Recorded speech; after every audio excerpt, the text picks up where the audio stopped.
Kalau sekiranya Allah memilih kita dalam kalangan mereka yang dapat menuntut ilmu, yakinlah bahawa itu adalah satu kurniaan yang cukup besar.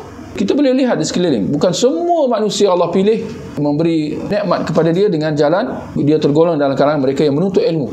Bahkan majoriti manusia lalai leka dengan urusan dunia masing-masing, urusan kerja, urusan keluarga, macam-macam. Termasuklah sibuk dengan harta, sibuk dengan kekayaan, sibuk mengurus dunia masing-masing, sehingga tak ada masa untuk nak menuntut ilmu. Tak ada masa untuk nak menuntut ilmu agama, ilmu untuk dia menuju ke syurga di akhirat nanti. Apabila kita melihat diri kita mendapat nikmat, dapat menuntut ilmu, ini adalah nikmat yang sangat-sangat kita kena syukuri. Kerana sedar tak sedar, ramai manusia tidak mendapat nikmat tersebut. Berbanding ada dalam kalangan manusia yang Allah beri kemewahan dan sebagainya.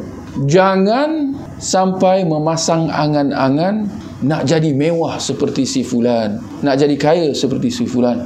Awas. Kalau Allah pilih kita sebagai penuntut ilmu, kita sudah ada kemewahan kita yang tersendiri.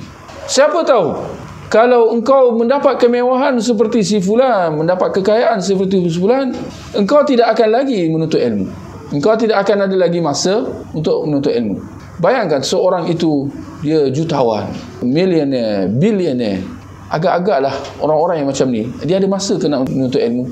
Banyak sangat benda-benda yang nak dipikirkan. Berjuta benda yang nak dipikirkan.